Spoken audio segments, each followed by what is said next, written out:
Hello बच्चों, let's read the question. And the question says, if a satellite orbit as close to the Earth's surface as possible. Our options are A, its speed is maximum, B, time period of its rotation is minimum, C, total energy of the Earth plus satellite system is minimum, D, the total energy of the Earth plus satellite system is maximum.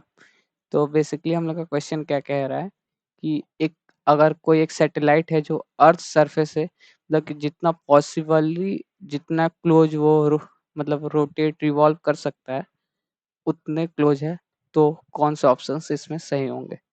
तो इस question को solve करने के लिए जो की concepts use होंगे वो देख लेते हैं हम लोग। की कॉन्सेप्ट्स जो इस क्वेश्चन को सॉल्व करने में यूज होंगे उसमें पहला ये कि ये हम लोग वेलोसिटी जानते हैं कि वेलोसिटी हो जाती है सैटेलाइट की root over G M upon R के। तो यहाँ से हम लोग वी को क्या लिख सकते हैं, जी और एम कांस्टेंट हो जाएगा तो प्रोपोर्शनल टू 1/√r के। ठीक, इसको हम लोग इक्वेशन 1 सपोज कर लेते हैं। ठीक ठीक दूसरा, इस क्वेश्चन को सॉल्व करने के लिए जो की कॉन्सेप्ट लगेगा कि टाइम पीरियड, जो कि टाइम पीरियड हम लोग जानते हैं रिवॉल्यूशन में वो हो जाता है 2π√r³ अपॉन GM। तो अगर यहाँ से देखें तो जो टी आ जा रहा है, जो टाइम पीरियड आ जा रहा है वो प्रोपोर्शनल किसके है, टी प्रोपोर्शनल टू r⁻³ ठीक, ये हम लोग का सपोज कर लेते हैं दूसरा इक्वेशन।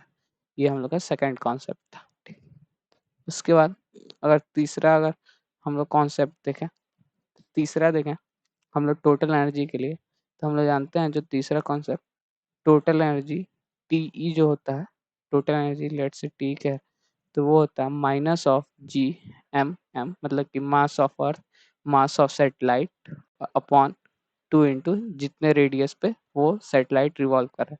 तो यहाँ से जो टोटल एनर्जी आ गया वो प्रोपोर्शनल आ गया माइनस, ये इंपॉर्टेंट है, -1/r के आया। ठीक, ये इक्वेशन हम लोग 3 सपोज कर लेते हैं। ठीक, अब इन्हीं तीनों इक्वेशन से अब हम लोग को ये क्वेश्चन सॉल्व करेंगे। चलिए एक एक करके देखते हैं। अब हम लोग जानते हैं उसने पूछा है कि एज क्लोज, मतलब कि क्लोज है, जो रेडियस है वो बहुत ही ज़्यादा छोटा होगा। ठीक, अगर देखें यहाँ पे v प्रोपोर्शनल टू 1/r है, मतलब कि r जैसे जैसे डिक्रीज करेगा तो वेलोसिटी इंक्रीज करेगी। ठीक, वेलोसिटी मैक्सिमम होगी, मतलब कि r जितना क्लोज आता जाएगा वेलोसिटी उतनी इंक्रीज करती जाएगी। ठीक, उसके बाद अगर टाइम पीरियड के लिए देखें तो ये हो जा रहा है t प्रोपोर्शनल टू r⁻1/5, मतलब कि इसमें देखें तो r प्रोपोर्शनल 1 पॉइंट, मतलब कि जो टाइम पीरियड है वो प्रोपोर्शनल है 1.5, मतलब r⁻1.5 के।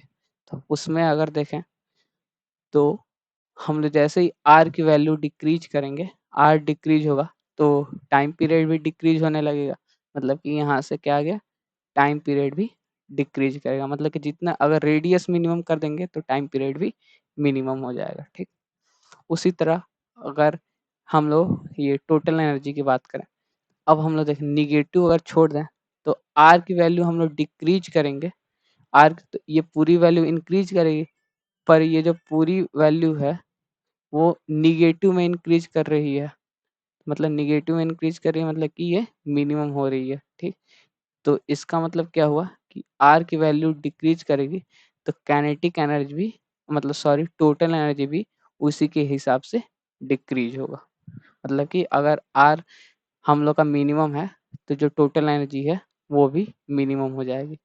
ठीक, अब अगर हम लोग ऑप्शंस चेक करें तो ए स्पीड इज मैक्सिमम, ये सही है। B time period of rotation is minimum, ये भी सही है। C total energy earth plus system is minimum, ये भी सही है। ठीक, total energy of earth plus satellite system is maximum, ये गलत हो जाएगा। So the correct options are option A, B and C. I hope you understand it well. All the best. Thank you.